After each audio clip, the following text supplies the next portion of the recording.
Please take your seats. The program is about to begin.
Please take your seats.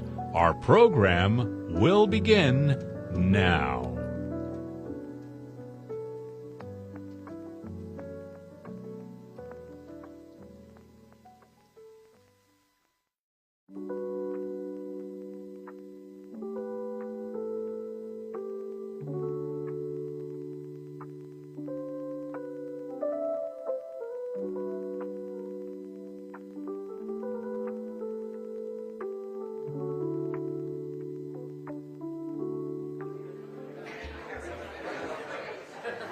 Good morning, everyone. Good morning. Welcome to Bloomberg House. I'm Mark Miller. I'm the global editor of Bloomberg Live. And we're excited to welcome you here for the first of our Breakfast at Bloomberg conversation series. We have a lot of exciting programming this week, starting today, and we're thrilled that you're here.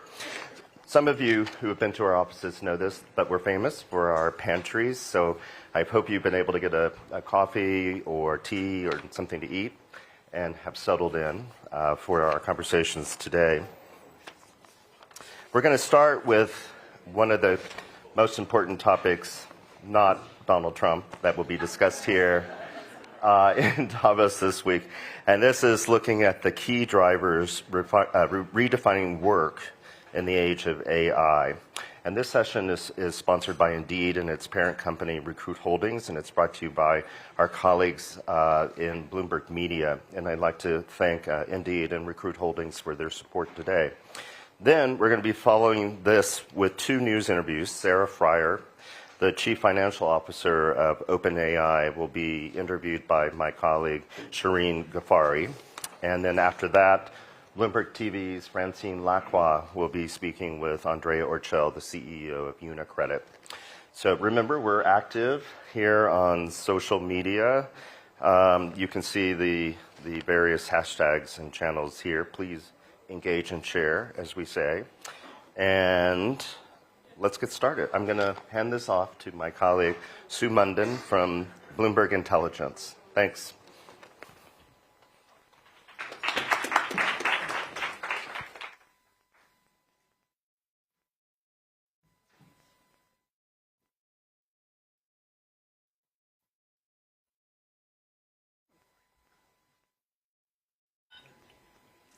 Thanks, Mark, and good morning, everyone. Thank you. The future of work is changing quickly. First we had hybrid work, and now we've got the advent of generative AI. At Bloomberg Intelligence, we've been looking at the impact AI has through the lenses of all sorts of sectors. For instance, we conducted a survey to the CTOs of 97 global banks, and that indicated that they expected to lose net about 3% of their workforce by 2030, and that they expected to get 5 to 10% productivity gains as a result. Questions abound about the impact of AI on the workforce.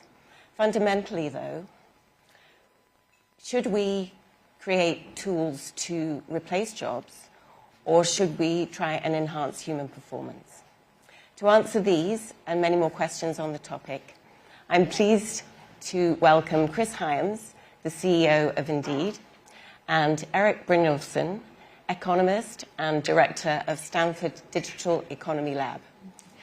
That's a mouthful, that one. So, Chris, you're the CEO of the largest hiring platform in the world. I understand you get 300 million visitors to your platform every month, and that's across 60 countries. So with that data, how do you see the labour force and the labour market at the moment, and what impact are you seeing from AI and generative AI?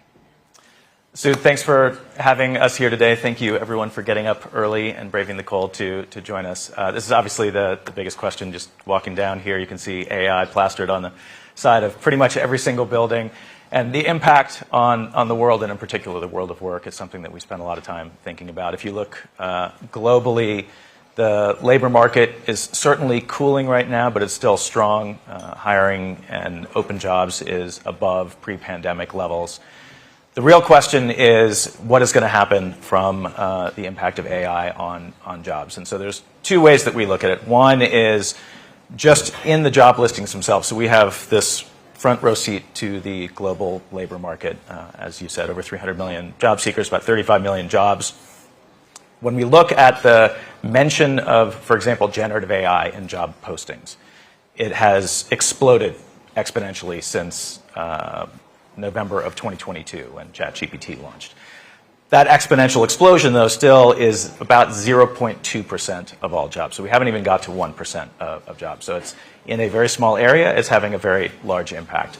But then we also look at what is the impact of this technology on every other type of work. And so we concluded a big study at the end of last year. We looked at 2,800 distinct skills that we have on our platform across multiple different jobs, and assessed the ability of generative AI to perform those skills. And can it do those skills poorly, okay, pretty well, or very well?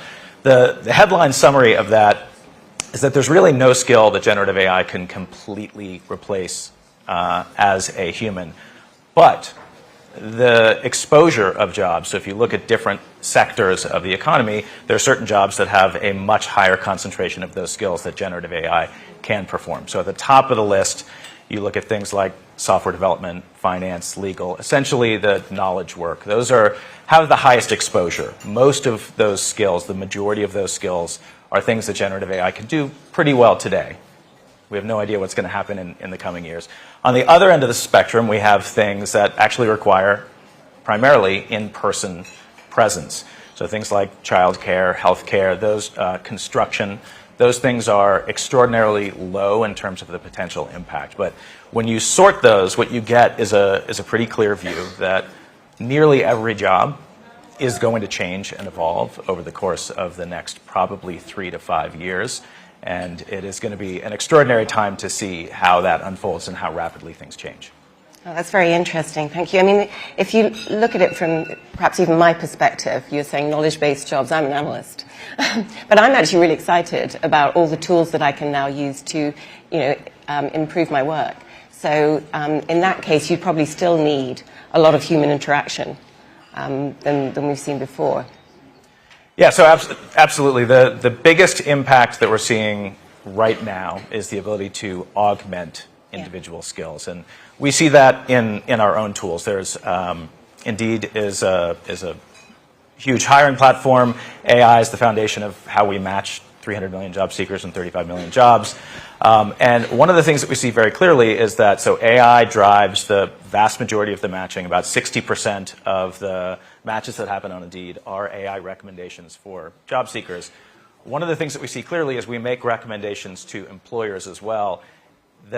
When we make a recommendation to an employer and then they add their own judgment, so we show them maybe 20 or 30 candidates, they select the 10 that are best, those matches are twice as likely to lead to a hire than the AI-driven ones alone. So we see the biggest potential impact as AI and human judgment together being able to do something that neither can do alone. Thank you. I'm going to turn to Eric in a second, but just one more question back to that 0.2% or wherever you are. Of the total, how many percent are you expecting to get to?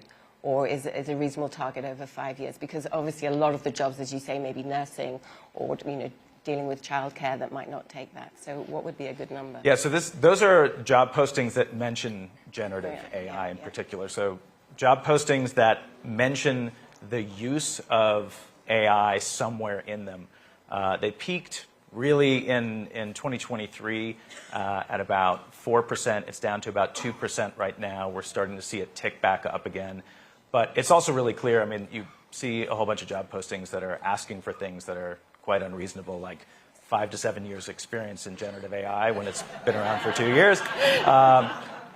It's hard to predict exactly where things will go, but it is very clear that what is expected of workers is going to evolve very rapidly. Great, thank you. Turning to you, Eric. Improvements in productivity are desirable goals for governments and businesses alike. And yet one of the biggest concerns that we have is the fact that we could get structural unemployment as a result of generative AI. How do you see those two sort of opposing forces playing out over the next few years? Yeah, great question. So, you walk down the street here and everything is all about AI. And that's appropriate because this is one of the most important technological revolutions that we've ever seen. It's a general purpose technology like the steam engine or electricity or the internet, but I think the effects will be bigger than those in a shorter period of time. And that's going to have effects on two broad areas, productivity and employment, like you said. The good news is on productivity, I think that we're going to have a big boost in that. Right now, the Congressional Budget Office is predicting about 1.4% productivity on average per year for the coming decade.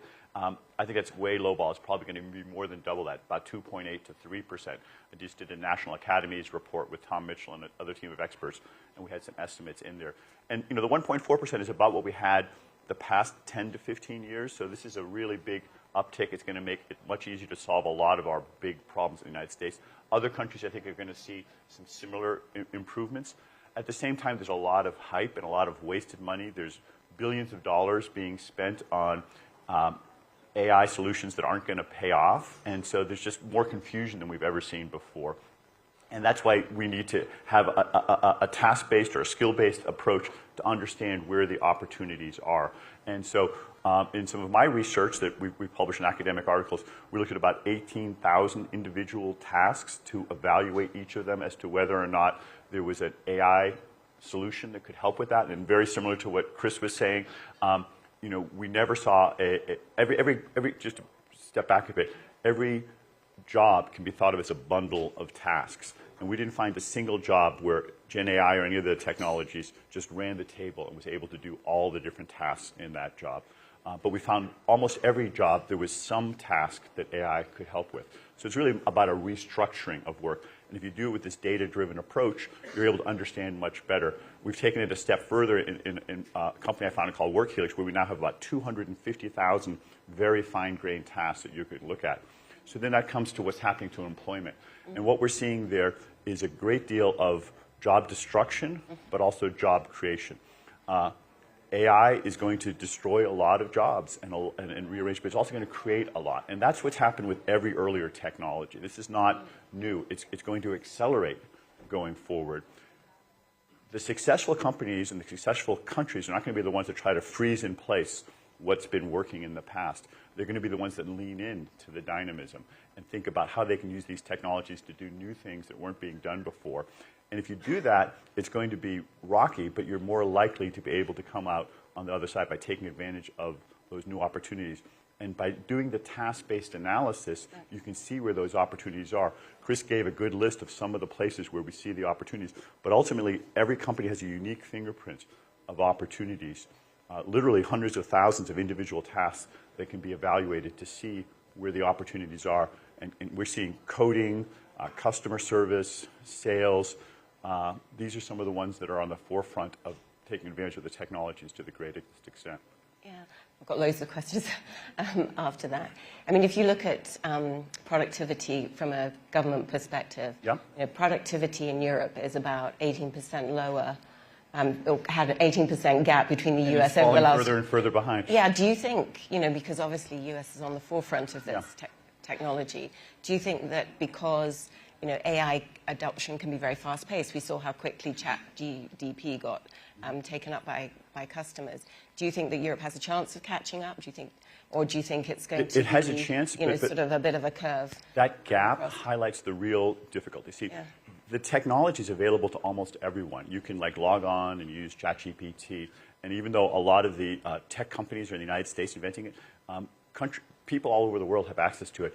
The real barrier, the real bottleneck is not advancing the technology. It's figuring out how to use it and transform your businesses. And to do that, you actually need more dynamism and more flexibility. And unfortunately, Europe has a lot of regulatory, cultural, and other barriers that make this job creation harder and this dynamism harder. So what we're working on at the Stanford Digital Economy Lab and at WorkHelix is trying to close that gap. It's great what's happening with the hundreds of billions of dollars that's being invested in pushing the tech frontier, but I don't see that as the barrier. It's figuring out how to use it more effectively. In Europe, they were about 95% of American productivity around the year 2000. They were converging, and it looked like they were going to catch up. And since then, they've begun to fall further and further behind. And since the year 2020, the gap has gotten even bigger. And I think that reflects not a lack of access to technology, ChatGPT or any of the other LLMs, Anthropic, et cetera. It really reflects this inability to translate technology into productivity. And by the way, this has also been true for earlier technologies. With electricity, it took 20 to 30 years before the full benefit occurred, and the companies that were willing to make that business transformation were the ones that got the benefits much faster. So that's where I'm focusing my efforts, is understanding how to close that gap. Yeah, that's really interesting. So turning to you, Chris, how do you envisage the jobs that we do in terms of the tasks and the skills that we're going to need changing over the next 5 years? Yeah, so maybe just to build a little on what Eric was saying. So productivity is clearly a huge opportunity, but it's also a necessity. So when we look from a global macro perspective, one of the biggest challenges is we have declining birth rates and an aging workforce. Yep. And if you look in Japan, in Korea, in China, in the Eurozone, we're sort of at the start of a race right now between a shrinking labor force and productivity potential gains from AI. And so it's actually going to be really essential that we're able to sort of take advantage of this. I think if you look at the impact, so I said before, nearly every job has some exposure, which means that nearly every job is going to evolve and probably pretty rapidly. If we take one specific one, so I started my career in tech as a software developer. I was writing code in 1993. That job looks very different than what a coding job looks like today. One of the questions that people ask about these different skills is, are there going to be more or fewer of a specific worker? My point of view, and there's no data that anyone could point to that's going to say what will or won't happen. My point of view is that in the future there will be 10 times as many people who are coders than there are today. What they're doing will look absolutely nothing like what a software developer does today. It will be completely unrecognizable. And so when you think about that, if you look at the impact of the World Wide Web, so the internet's been around for a long time. If you look at the impact of the web on the nature of work, the work of a journalist, the work of a taxi driver, totally unrecognizable from what those. If you sat down in 1995 and showed a taxi driver or a journalist or a teacher what that job looks like today, their mind would be completely blown. And so I think that it is entirely likely that that 30 years of change of the workforce is going to get crammed into the next 3 years, 4 years. Do you, we're not really educating children perhaps enough in AI yet. I'm not sure the teachers have the skills, but how do you see that evolving? Because, we should be helping, right from the bottom generations. Have you got some thoughts on that and how it's playing out? Because the States is bound to be very different from what... So one of the biggest challenges, and this is a big trend in hiring right now, and something that we're very focused on, is the idea of skills-based hiring. So hiring for skills instead of experience. Yep. That is hugely valuable in terms of opening the aperture for opportunity to people that don't have, for example, a 4-year college degree. In the U.S., about 36% of the workforce has a 4-year college degree, and yet there's a huge number of jobs that require that. So if you can hire based on skills instead of experience, you can do a better job of finding people who are ideally qualified. The problem is there's a whole set of skills right now that we don't even know what they are. What is probably most necessary for someone to be employable in the decades to come, more than anything else, is adaptability.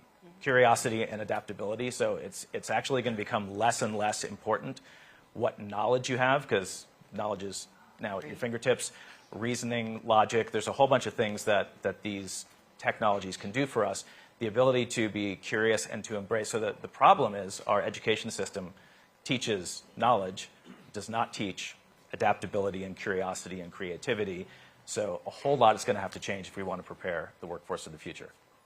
Wow. Over to you, Eric. So you've coined the phrase the Turing trap after Turing. Can you tell us what that's all about and how that might enable people to optimize in the future? Sure. This is one of the big challenges for our society going forward. Many of you know about the Turing test, this idea that if we could make AI that perfectly mimicked humans, that was the ultimate goal of research. I think it's a very inspiring goal. It's also exactly the wrong goal. And too many researchers have been focused on making the machines more and more similar to humans. And the Turing trap highlights that this is actually something that could be very destructive in terms of value creation and also in terms of value distribution. For one thing, the Turing test, I hate to say it, is actually too low a goal, too unambitious. Trying to make a machine that merely does what people do is lowballing it. We can have machines that do amazing things that go way beyond what we do. Imagine if Henry Ford had said, my goal is to make a car that walks as fast as a human or runs as fast as a human. That would have been kind of lame, don't you think? And by the same token, right now, merely doing what we're doing and just taking the costs out is not what we should be doing. We should be trying to invent, new drugs and discover new ways of new goods and services and do things we've never done before. These technologies are amazing. So that's a higher ceiling. The other thing is that by imitating humans, as an economist, what we see that doing is it creates a technology that's a substitute for human labor rather than a complement for human labor. And Chris was touching on this earlier. If you substitute, what happens in economics is that drives down wages, that drives down incomes, and that leads to more concentration of wealth and power in the people who control the technology and less for workers. On the other hand, if you complement, if you allow people to do new things they never could have done before, that increases wages. For most of the past 200 years, technology has mainly been a complement, and that's why we all have much higher wages than people did 100 or 200 years ago. And that's been great. But if we're turning the corner and trying to start making technology that substitutes for humans, I see that as a very pernicious and destructive approach towards technology creation. So I've been evangelizing that we should avoid the Turing trap of having lower and lower wages and low ceiling on productivity, and instead focus on having AI that complements humans. Yeah, you were talking earlier, when waiting in the green room, about the fact that training AI is actually of value, and that if we're not careful, we could end up not giving the value to the right people. That's right. The reporters at Bloomberg and elsewhere. So one of the biggest place that large language models, LLMs, get their value is from all the training data. They ingest all the stuff on the web and from news articles and from books and other things that people have written. And that creates a huge amount of value. Unfortunately, our laws, our institutions, it's not very clear about who owns that and what rights there are. There's a lot of confusion in the courts about whether or not there's copyright infringement. And as you know, there's a lot of lawsuits going on. I was meeting with a senator a little while back, and there's going to be some new legislation coming out that helps clarify that. But ultimately, as an economist, what I would like to see is incentives for value creation being enhanced rather than destroyed. And that means content creators should get a share of the value that they create. Figuring out exactly how to allocate that is a tricky economic and mathematical problem. I'm working with Gabriel Unger and Zoe Hitzig and some other postdocs and folks at Stanford and elsewhere to develop a model of that. But ultimately, I see a new economy where trillions of dollars of value is created, and the incentives go back to the people who are making that value creation possible. It's going to require a new kind of economics of information to make that work. But if we do that, we're going to be not only creating value, but also making sure it goes to the people who made it possible. So, Chris, I'd like to turn back to you on that, because I think we just sort of touched on some of the ethics, if you like, and I think it's important to have some guardrails. What guardrails do you see as being the most important to optimize the use of AI going forward? Yeah, so it's clear AI is probably the most extraordinary technology and tool that humans have ever invented. We have never invented. Maybe our last invention, right? There's a whole discussion about that. There is no tool or system that's ever been invented that is powerful that is only good, right? So you have to ask, first of all, who is it being developed for? So if we spend all of our time trying to develop things just to replace humans, we probably won't get as much value as we can, but that also clearly is not going to lead to good results for humanity. If we think about it, and one of the things, so Indeed is, we build tools for employers, but we're a job seeker first company. So our business is about how are we using AI to help people connect with opportunity, to be able to do it faster, to be able to find the best jobs. When we look at that, my belief is that where we are today, responsible AI is the civil rights and human rights issue of my lifetime, full stop. AI is built on top of data, and data comes from our existing systems. And if you look at employment, you look at housing, education, healthcare, the criminal justice system, there are massive inequities in those systems. And what these AI tools do is they look for patterns and they reinforce them. And so not only if you have a system that has bias embedded in it, will that bias be encoded and scaled. There's actually a huge amount of research that shows that generative AI systems magnify that bias. And so if you don't come with intention from the very start and say, we're trying to design a system that can mitigate bias, that can be as fair as possible, then things are going to get dramatically worse across the board. And so we have 6 years ago established a responsible AI team. We saw that this is going to be something that we had to get far out ahead of.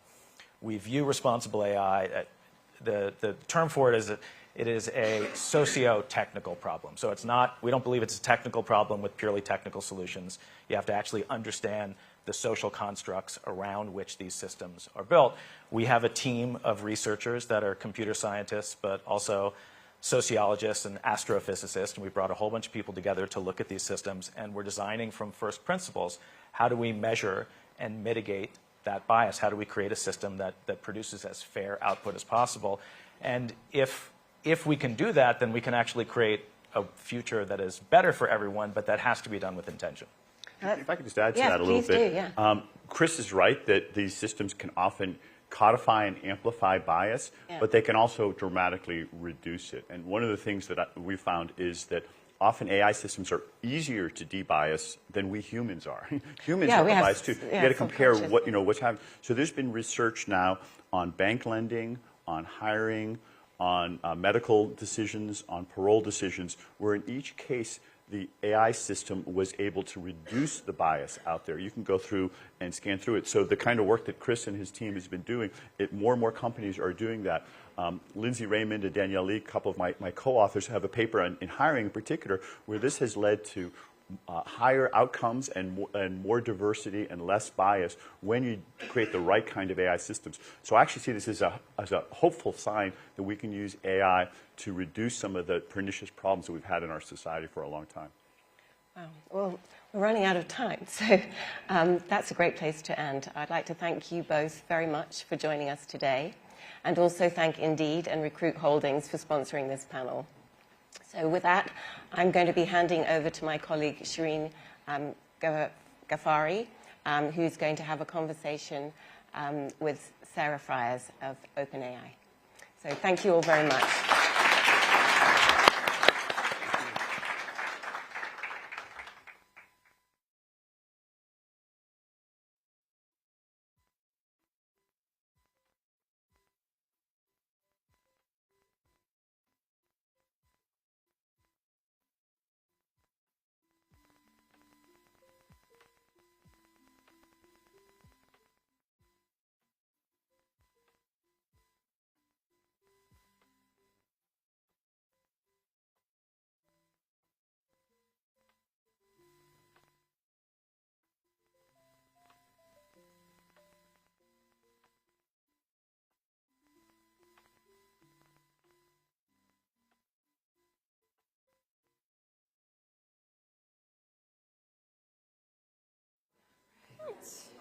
Almost a disaster. That would have been not good. You're wearing browns. Well, no, I'm more worried I was about to throw it all over your cream chair. Just give people a minute to get settled.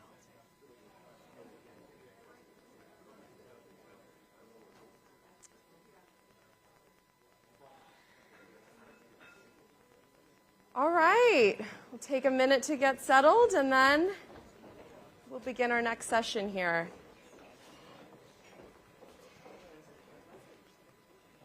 Hi, my name's Shireen Ghaffari. I'm an AI reporter for Bloomberg News, and I'm very pleased to announce that our OpenAI CFO Sarah Friar is here with us today. Friar is a seasoned Silicon Valley tech executive who was formerly CEO of the local social networking site Nextdoor and CFO of Square, and she led both companies' IPOs during her tenure. Not so long after joining OpenAI in June, Friar oversaw the close of OpenAI's record-setting funding round of $6.6 billion, valuing the company at $157 billion. So we have a lot to talk about, Sarah. Sure do. It was difficult to even know where to start with a company like OpenAI that is just reshaping the world as we know it today. But I'll start with this. There's been a lot of hype lately, and I'm talking as recent as this week, about what the next big innovation at OpenAI is. So much so that Sam Altman recently had to clarify rumors that you are about to release AGI, saying that's not true. And AGI, by the way, is artificial general intelligence, for those who don't know, right? Or AI that's going to be better than humans at most intellectual tasks. So AGI is not happening this week or next week, but nevertheless, things are moving quickly. Timelines are shrinking. Altman has said he's confident his team knows how to build AGI. It's just a matter of when. So what is it like working in a company that is moving this fast? Thank you, Shireen. And first of all, thank you, Bloomberg, for having us today. It's been amazing to spend my first 24 hours in Davos and to see that AI is really top of the agenda, and I think appropriately so. You're right, there's been a lot of hype. Sam did tell everyone to chill. So one message, just chill a little. And he's right. We do internally feel that we have a path towards AGI. We had a big breakthrough in 2024 around reasoning models in particular. So you saw us move from a world of more chat models, chatbots, ChatGPT, fastest app in the world, to 100 million users, and today well over 300 million users. But last year, we really started to see the progression into reasoning and what we call our O series of models. So O1 Preview was launched, and now we're all the way to O1. Hopefully you've all tried it. And what do those reasoning models do? They really start to help you think about difficult problems. So you see the model. One of my favorite things to do is actually watch what it's doing in real time. You see it go down chains of thought, trying to answer the prompt that you've put in. You see it sometimes hit a cul-de-sac. It doesn't quite get to the answer, and so it almost has to reverse course and try a different approach to solving that problem. A lot like the way we all do, to ultimately give you the best answer. And frankly, I think often the answer is not a definitive singular answer. It's an exploration. It's a way to continue a conversation. We are upping the pace, so we just went from O1 to we previewed O3, which is the second model. We like to confuse sometimes with our nomenclature, but O3, that just took 3 months. And if you think about the length of time from ChatGPT 3 to ChatGPT 4, that took about 2 years. So the pace of innovation is really accelerating. What's it like to work in a place like that? It's exhilarating, it's inspiring, it's sometimes exhausting, and it's definitely done with a sense of privilege. I think all of us at OpenAI think a lot about the magnitude of what we're bringing into the world. We think about it with regard to safety, with alignment, but also with the optimism of what it can do when you can put that sort of human intelligence into the hands of kids in schools, when you put it into the hands of teachers, when you put it into the hands of our colleagues at work, and we're just getting started. Absolutely. So you mentioned reasoning. Can you tell us a little bit about how this kind of really advanced reasoning that OpenAI is coming out with, how does that translate into real customer value for you? How are you seeing OpenAI's users actually gain productivity, gain insights from that? Yeah, so reasoning is on the path to agents. And we really feel that we're now moving into this era of agentic technology and into a world of agents. So what we see today with the reasoning models is they are for some of the most difficult problems. We see it used in areas like pharma, for example, deep research into new molecules that help us think about drugs and drug discovery. Those have been some of the areas that I have been most excited about the progress so far and how people are taking the O series and using it. But as I talked about with agents, and I'm sure you're probably going to ask me yes, and let's define how do you, because everyone has a different sort of idea, but what's your take on what an agent is? And, how, and Sam has said agents are going to be acting as employees right in 2025. They're actually, so where do you think we'll actually see agents start to do the work of real people first? What sectors do you think it's going to hit? So it's important with agents, first of all, to think about why is it even possible? And so that's why I made the point about with reasoning models, that kind of cul-de-sac that a reasoning model goes down and then has to back up and try a different way to solve. Because in an old world of deterministic software, effectively the developer or the architect had to in some ways envision all the possible routes that a question or an output could take. Today, with a reasoning model, it acts much more in the way that we humans think about problems. And so that starts to bring forth this idea of agents within our workplace, maybe even just as task workers alongside us every day. So some of the earlier things that we are looking at is how do we use agents to just solve day-to-day problems? Like, I'm a working mom. Often I'm in that, all the women in the audience just smiled. You're in that moment, you're like, oh no, it's at 5 o'clock. I have still got multiple hours of work. I've got to get home. There's supposed to be something on the table to feed my children right now. My husband is really useful, but maybe not all the times the most useful. What am I going to do? And this is a moment when you think about an agent that can perhaps figure out what am I going to get delivered to the home. I don't want to have to be specific. It's like, please get me something healthy. We had pizza last night, not Italian. Let's not do too many carbs again. Might know my budget, might know what local restaurants I typically have ordered from, might come up with a new idea. So that would be an agent more in my personal life. But you're also starting to see this dawn of agents in our workforce. And so it may be areas like software development. It could be areas like research within labs, deep science. We see many folks here at Davos, heralding that age of agents in areas like customer relationship management, for example.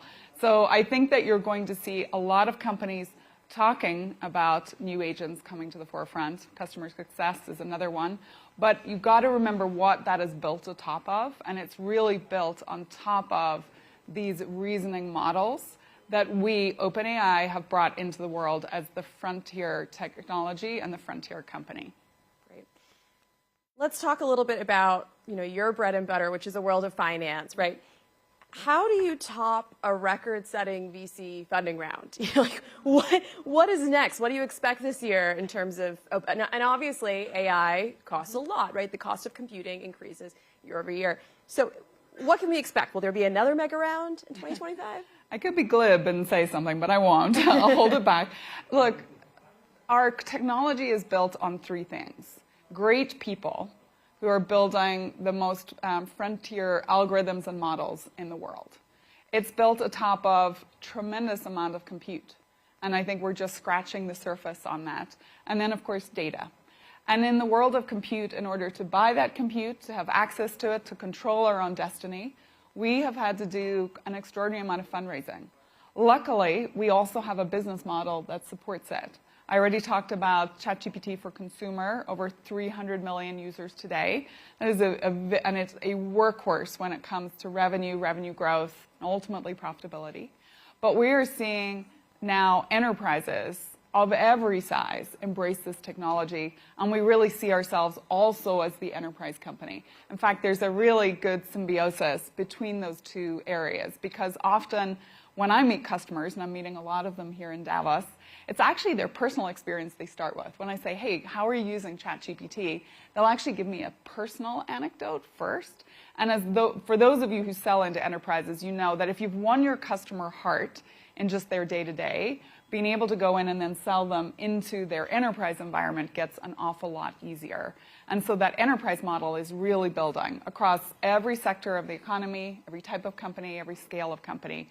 And I'd be happy to talk through examples.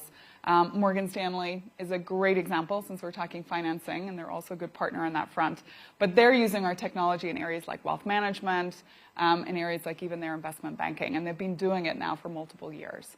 So in terms of the future from a financing perspective, I suspect we will continue to have to finance at pace, but we will do that on the merits of our business as well. How about an IPO? What would that look like for OpenAI? You mentioned profitability. How far do you think we are from that? What are, you're someone who's taken two companies public. What would the steps be for OpenAI to get there, and how far are we from profitability? Yeah, so as I've told every company I've been associated with on an IPO, it's not a destination. An IPO is just a marker on a journey. And if you get wrapped around the idea that the IPO is the destination, it's a very kind of dangerous world to live in, because there's a feeling of finality, and man, oh man, going public is just the beginning of another very interesting part of your journey. Like, what are the positives of an IPO? Number one, I think it's a very strong credentializing moment for any company. I love that moment of sunlight, of being able to show your financials externally, to show how your business is building. It's the best disinfectant in any room. It's a great way to fundraise, because it opens the door not just to equity and selling your equity in that moment, but it also starts opening the door to many more areas of financing. Starting with mezzanine debt, structured debt, and so on. And again, in a world where we're buying a lot of compute, we need to get there fast, because equity is an expensive way to raise capital and to deploy capital. We need to make sure we continue to bring down that weighted average cost of capital. And then the third thing that I like about an IPO, I say that somewhat tongue-in-cheek, is it does add an element of rigor and discipline to the company's cadence. That is a very good thing. The reason why I kind of, caveated the statement is you need to be very careful it doesn't make you short-term in how you think about your company. It's very easy to get wrapped around 90-day cycles, but for folks who operate, companies do not work on 90-day cycles, particularly companies in our sector right now that are having to take a very long-term perspective, right? The O series of models, the work for that was really done probably 2 years previous, when we kind of put shovels in the ground, built data centers, built up infrastructure to do it. And so this means that during an IPO process, it's incredibly important to bring along the right type of investor, the investor that understands the longevity that will be required to build the business, probably a little bit more like biotech investors in some way. So it's always a potential station on the journey that we're on, but I don't want to make it the destination. All right, so we talked about funding, mentioned the recent round, which was really the first major accomplishment, right, under your tenure as CFO at OpenAI. Now there's another big task at hand, which is the restructure of OpenAI from a nonprofit to a for-profit. Now OpenAI plans to make it a public benefit for-profit corporation, but nonetheless a for-profit. Why is this an important change for the company? Why do you need this? And particularly, why is it important to investors? Yeah, so first and foremost, as we think through the restructure, the most important thing for those of us at OpenAI focused on it is to also make sure that the nonprofit is front and center. Our mission is everything, to create AGI that benefits humanity, that really benefits everyone, people in the world. And that is what the board, remember today, the board is the board of the nonprofit, that is what they are most focused on. In regards to shifting over to being a PBC, the reason that we are thinking through that is the right corporate structure. It's not a done deal. But a PBC does allow us to balance both being mission-focused as well as being shareholder-focused, economically focused. It's not the be-all and end-all because we are proving that we are able to access capital, that we're able to continue to grow the business, and we're able to attract great people. But those are the three tenets that I look at in thinking about why we might want to look more like a traditional company, because it is fun to innovate, but it's better to stay innovating in on the innovation edge that we want to be on, which is less about our corporate structure and much more about our models and the products that we're building. Right, and so as you said, it's not a done deal. There are steps to go through. What are some of the challenges of navigating this restructure, especially as some people, including Elon Musk, have criticized the company for the move, or the intended move? So for Elon, and Sam has been quite public about this, and others like Greg, our co-founder, that we see Elon as a competitor. We think he's a strong competitor, but we hope that he won't keep resorting to kind of using law and lawfare to compete. I think even in his own words, AI and building AI is a very capital-intensive business. And I think even he recognized very early on that it would require us to be much more than a nonprofit. So I actually think he's even said that we shouldn't be a nonprofit to be able to raise the capital required. So for right now, you kind of said, is it complicated internally? We try not to distract. We want to make sure our researchers are able to do the job they want to do, to be curious, to be serendipitous. We want to make sure those that are taking that research and turning it into product are customer-focused, first and foremost, but also thinking about innovation, things customers may never have thought about. Make sure our go-to-market folks are free to do what they do. And so we really try to make sure our focus from a restructure perspective stays in the right context and at the right scale. So there's the legal challenge from Elon Musk and regulatory approvals, but there's also just this changes the the structure for existing investors and kind of reassessing the equity in the company. So what is that going to look like with existing investors like Microsoft, and what kind of equity might we expect? I know Altman has said that some of the numbers out there are maybe not quite right, but what do you think may happen with equity at the company for him and others? Yeah, so if you look at the folks really involved from a restructure perspective, it's not that many parties at the table. As we said, the nonprofit is actually the key focus for those of us at OpenAI, and making sure that the nonprofit remains well capitalized, well funded, and can really help us live up to this very grand inspirational mission that we have. For others like Microsoft, a really early partner for us, both from a capital perspective for helping us build infrastructure initially, to be a partner even in how we think about some of our go-to-market. That is more of a negotiation. For the investors who came in last year, we actually raised that round with them sitting more atop. So for them, it will be much more simple. It'll just be a conversion of the $6.6 billion they put in over the $157 billion post-money valuation. That's the percentage of the company that they owned at that moment. It's easy math. It feels much more like a growth equity round.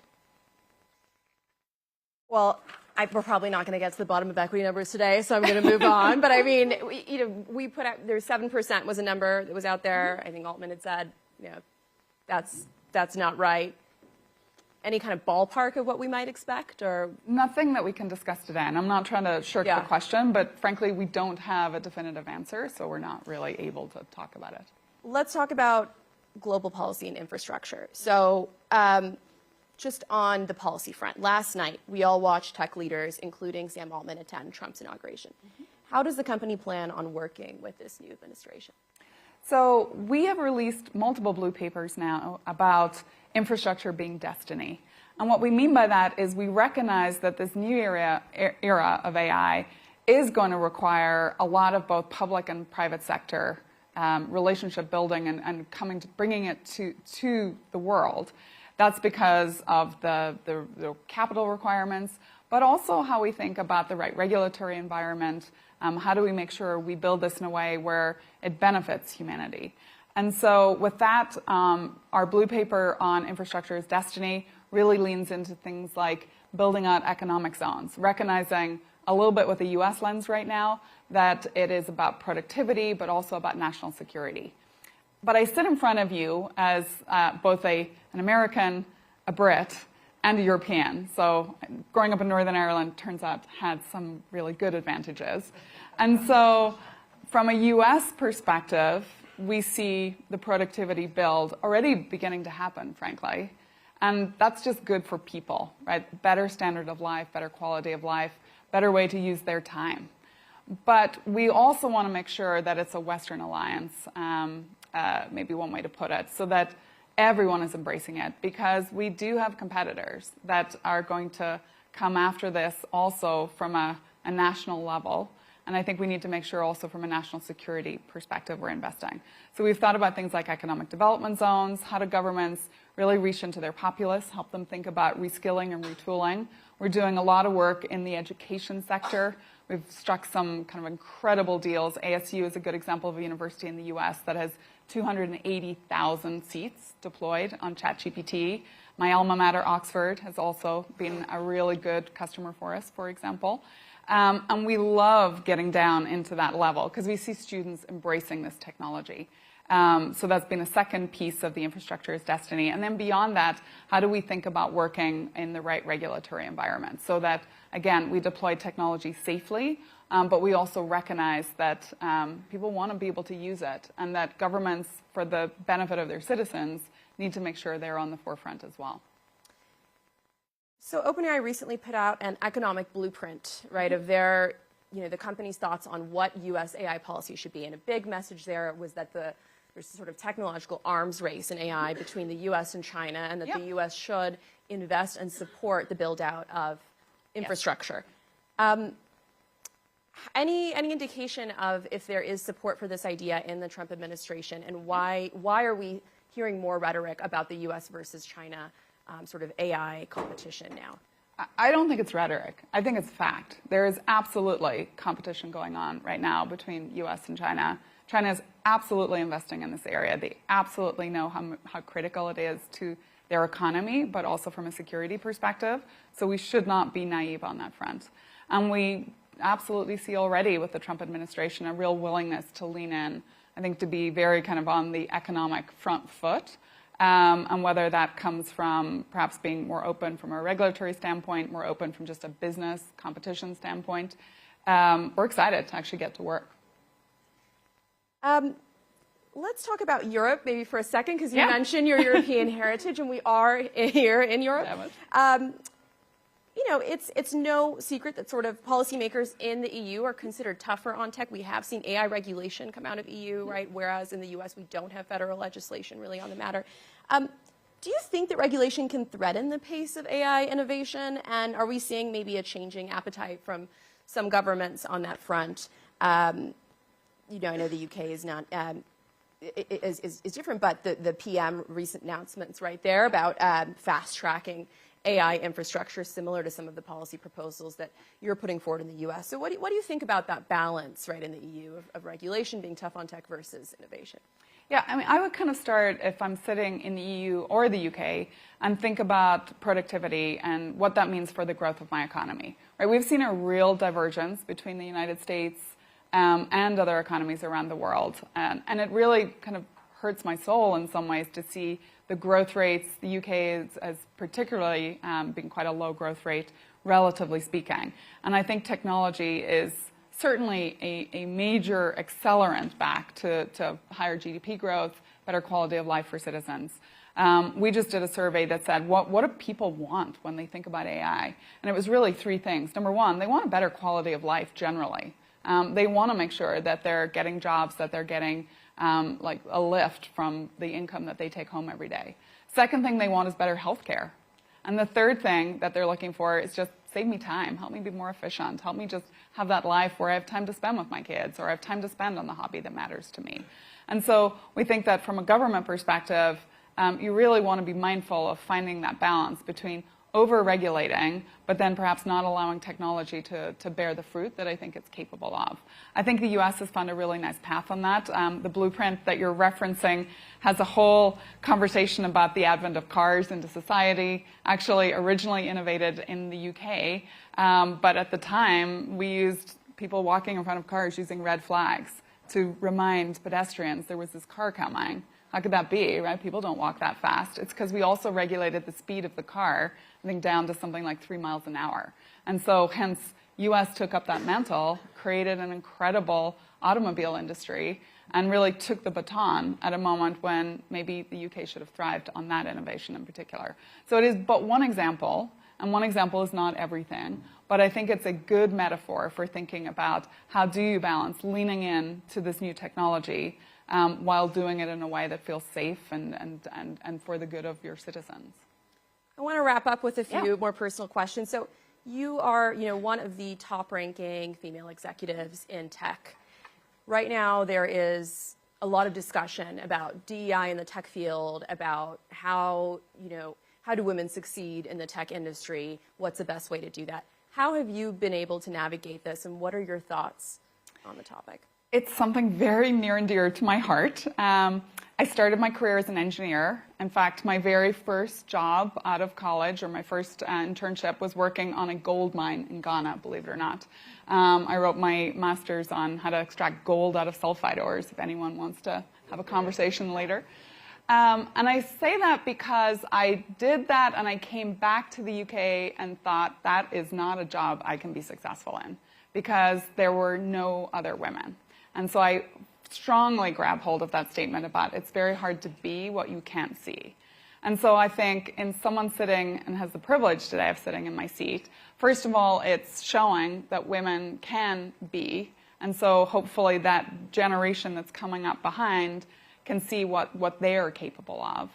I think the second thing is how do we lean into technology? To go back to what we can do with AI, you really can start to create personal tutors. I just saw an amazing piece out of World Bank where they did a study in Nigeria for, particularly, they looked at the gender dynamic. So they created, using ChatGPT, effectively an after-school tutor program. And I think for girls, I think they zeroed in on the girls in particular. They saw almost a 2-year leap in education outcomes in just a few months of using the technology, because it really does create a personalized moment. Like, one of the things that hurts my soul a lot is when I hear particularly young girls say, I'm not good at math, which is just not true.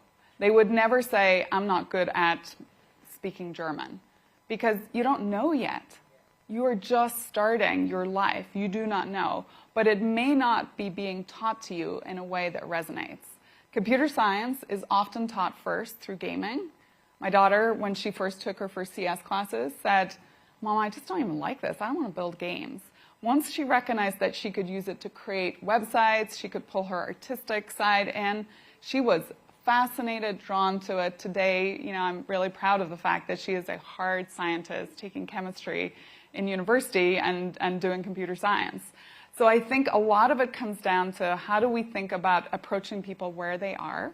And then in the workforce, how do I turn around at the table, reach behind myself, and pull people up of all different types of diversity, not just women? because I think in the end, the more diversity we have around the table, the better the products that we build, the better the outcomes we have for society writ large. And you cannot do that when you have a homogeneous point of view sitting in the room. This is a question that I got from others, so I know it's on people's minds. But what is Sam Altman like as a boss? Let's see. Where's the one when I need it? Sam is a delight. He's super fun to work with because his brain runs at 1,000 miles an hour. And so I kind of, as someone who's really hyper curious, I love that because it keeps me on my toes. He has a good heart, and I think that's really important. And but he's always pushing. And in fact, I had a conversation with him recently, talk about, when you're having that personal moment, where I said, Sam, hey, just something to know about me, that when you're giving me feedback, if it's always on the thing that could be a little bit better, that is good, bring it on. But sometimes it's really helpful to kind of also remind me what went really well. Like, I will respond better to you. And actually, he was like, that is really helpful because I'm someone who likes tough feedback all the time, but I'm really going to use that and think about that. And I've seen him shift how we interact. And so again, it's like, this is why diversity is important, because we need to be able to talk to each other about different ways that we respond. And I hope actually that helps him think about others that he's surrounding himself with. So yeah, overall, it's been a wild and incredible and inspirational first kind of run at the company. It's an incredible group of people. You're literally working with the best in the world at what they do. And you really have to work with very different personalities, and I love it. In AI, we call that reinforcement learning. It is reinforcement learning. All right, well, thank you so much. Thank you, Shireen. Thank you, everybody.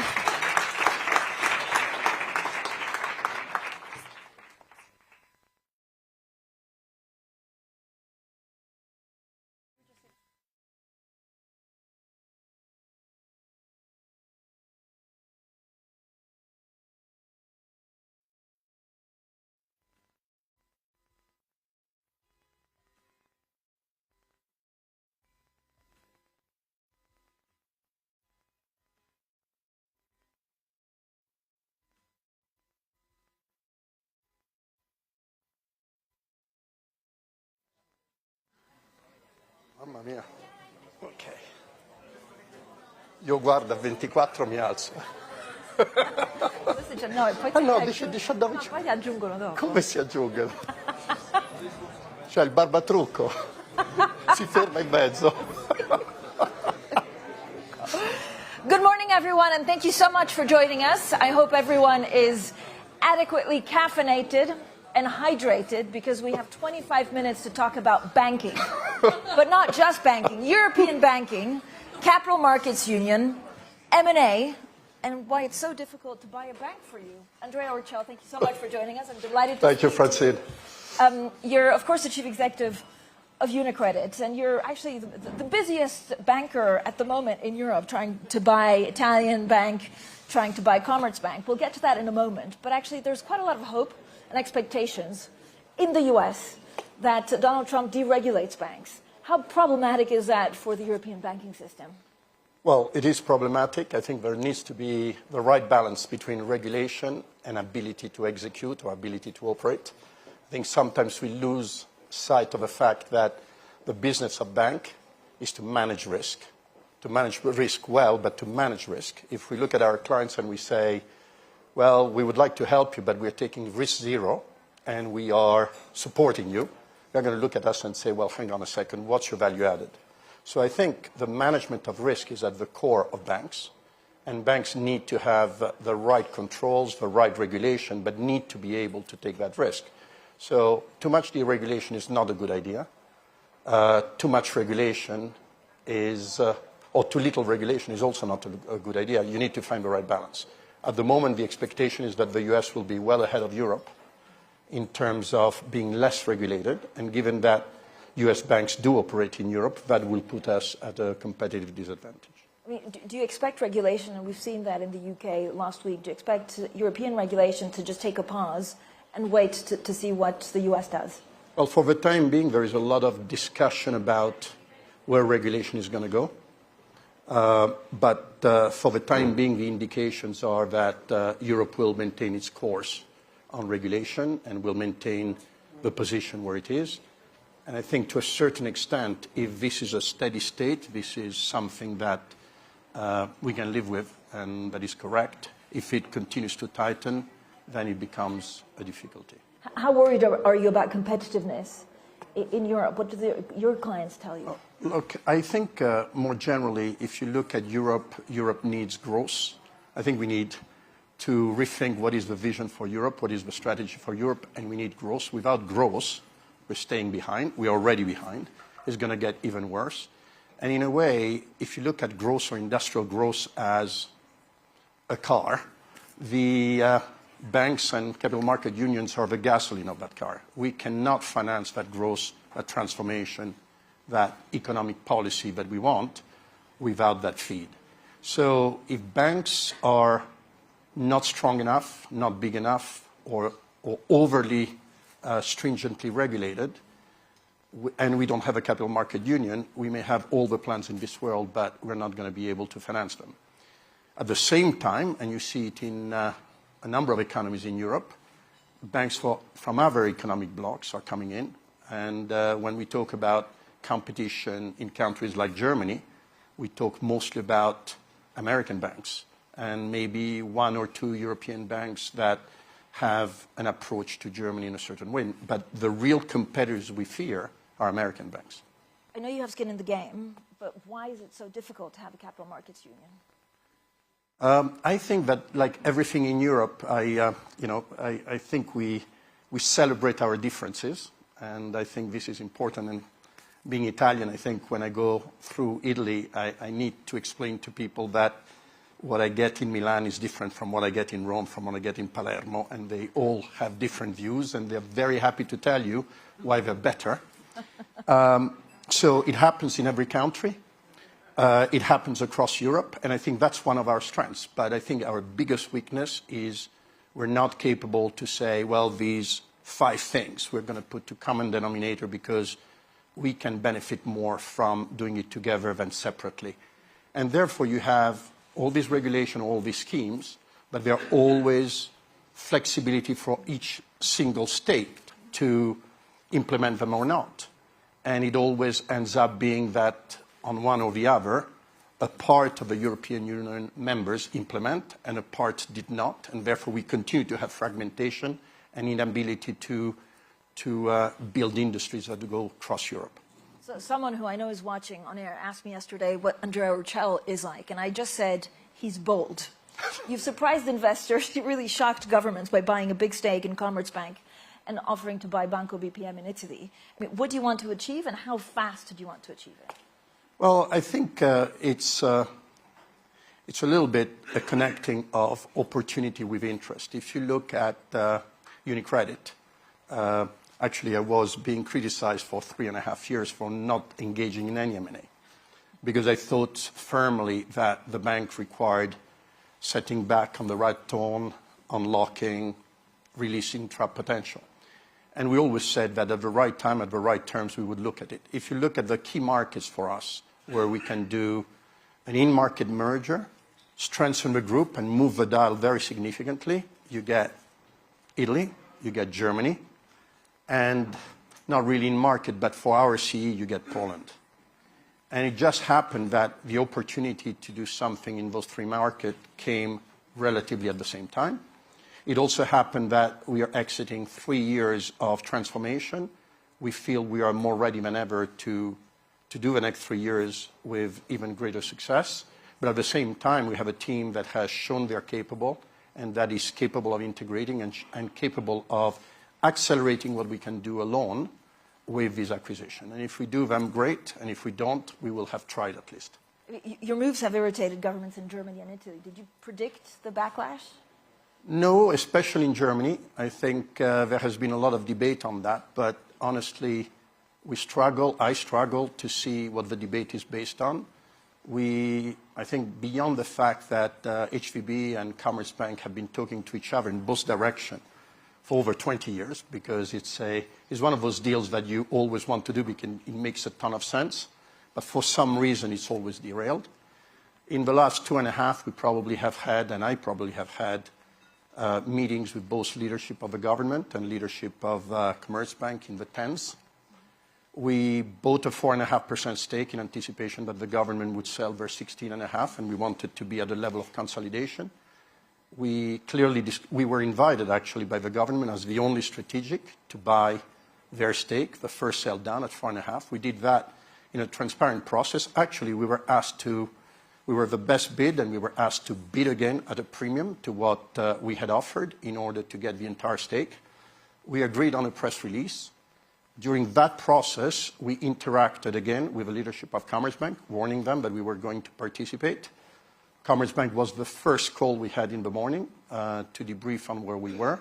And from there, it moved to surprise, well, imagine ours, and then it moved to hostility or to opaqueness. Well, from the first day when we bought, and the Minister of Finance was well aware, we said we would ask authorization to go to 29.9. We did, and we executed that. What we changed was because out of respect of both the government and Commerzbank, we said, well, given that the emotions are what they are, let's wait for elections. Yeah. Let's wait for things to calm down, and then let's have an opportunity to, instead of talk about perceptions, talk about facts, talk about figures, talk about the merit of the deal, the red lines, and one in front of the other, try to see if there is a base to move forward or not. At the end of the day, Francine, for us, I would say it's a statement for Germany. We're trying to invest in excess of 20 billion into Germany at this point, and I think that says it all. So when people say you're untrustworthy or not transparent enough? Well, there were other things that I was told in the past and now have been superseded by facts and over time. I really, on this time, while I could even say that my own government could have been surprised at our move, I cannot say that the German government and Commerzbank have a base for these allegations. I mean, February 23rd is when there are the German elections. Do you expect something to change for you then? Well, I don't know. What I think will change, or I hope will change, is an opportunity to invest, to instead of focusing on perception of what we might do, criticisms based on many times bias and other expectation of the past, that we can sit around the table and compare notes.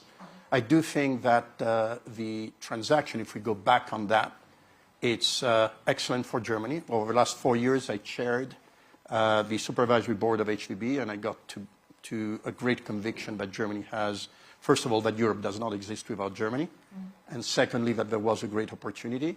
So the two banks are very complementary. There is a lot of value to be created, and not only for shareholders. I think for clients, where we could compete in a better way versus both local and foreign competitors, and for the people of both banks. So in our book, sitting down and saying, what is it exactly that is wrong with this deal, and what is it exactly you do not like, and how can we eliminate that from the table and get to an agreement? That process that we haven't had an opportunity to go through, not with the government and not with Commerzbank, and it's not for not asking. I think I either met or wrote a letter to every party leader in Germany explaining where we are, and I do realize that in the middle of election is not the right time.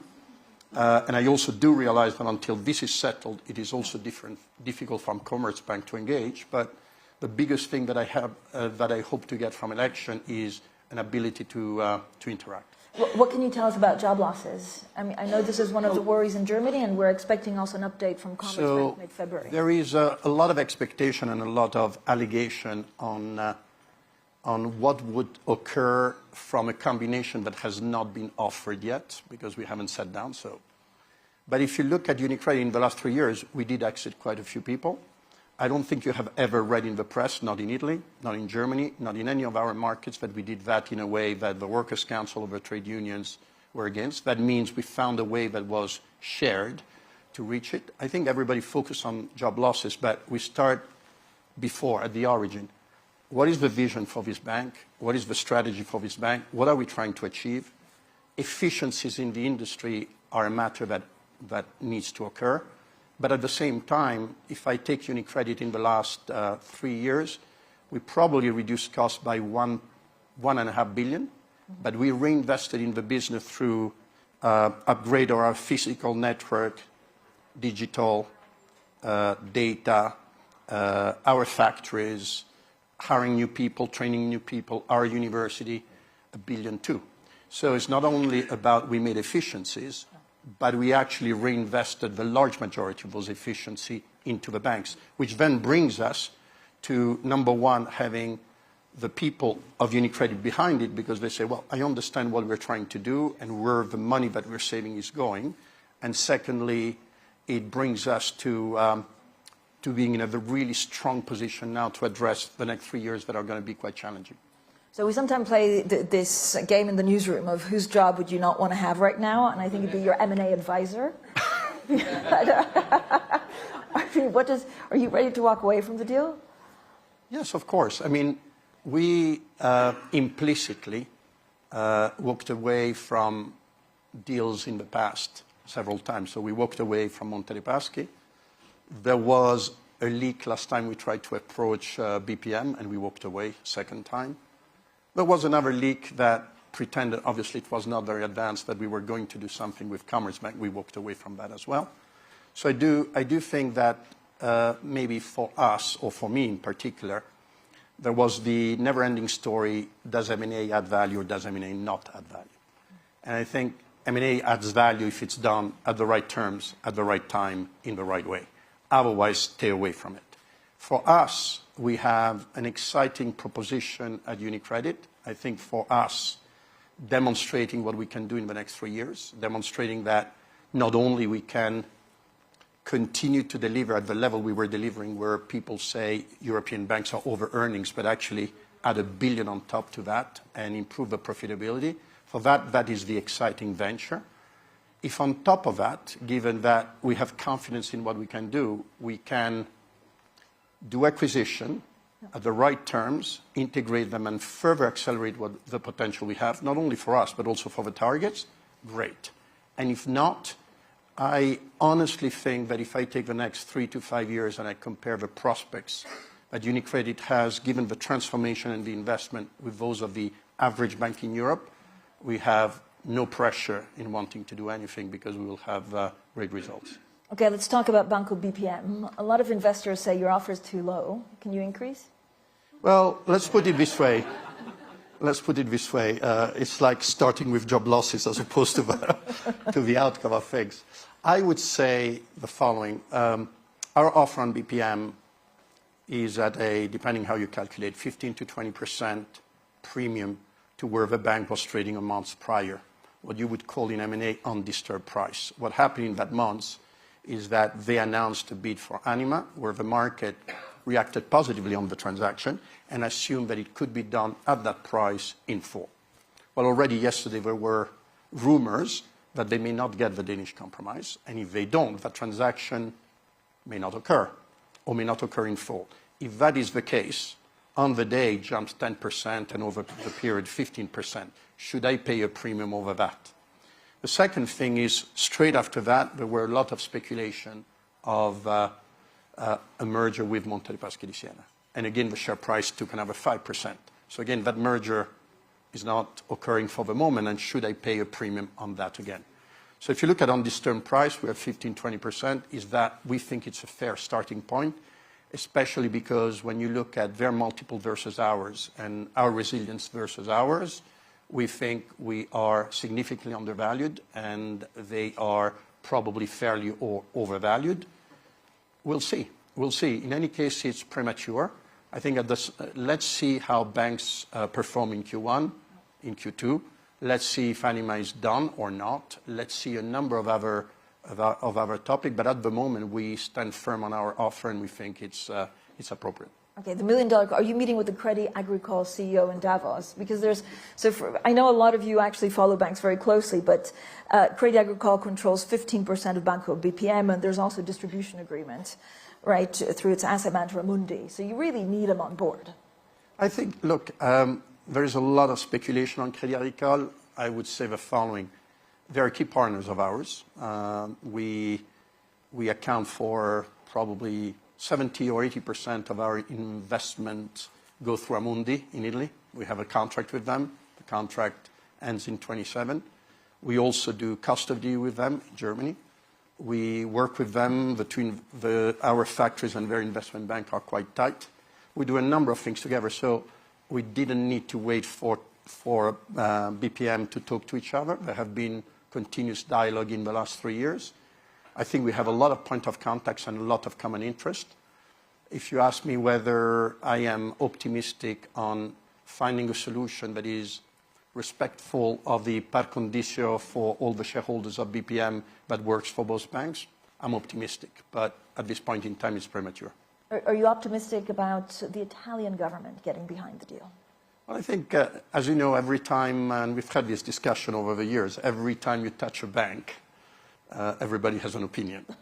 And I do think that, it is fair enough that they want to determine the level of competition, what will happen next, because we would become quite a large institution in Italy. We would have 15% of the market. Actually, because of our overall size, people forget that in Italy we only have a 9% market share in loans and deposit. So we would go to 15. We would be a strong number 2 to Intesa.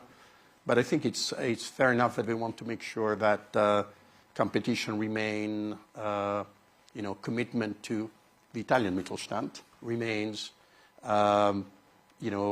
Branches are kept open in the areas of Italy that are more remote and but these are all things that it's not a concession we're determined to do, and that's why we're buying the bank. So there again, we take the course of the so-called golden power as an opportunity to sit down, and it's quite structured, and to highlight all of the elements, and I'm actually quite optimistic that we will convince them. But so golden power is basically a veto, which they're trying to play. If they put that, do you walk away? Is that a deal breaker? Well, I think the golden power is, if they were to apply it, that is not just I can decide whether to play or not to play. But I do think, honestly, that if we put aside all the speculation of the press, the process is a lot more technical and constructive, and I would say, for now, I can only say fair, than people make it to be.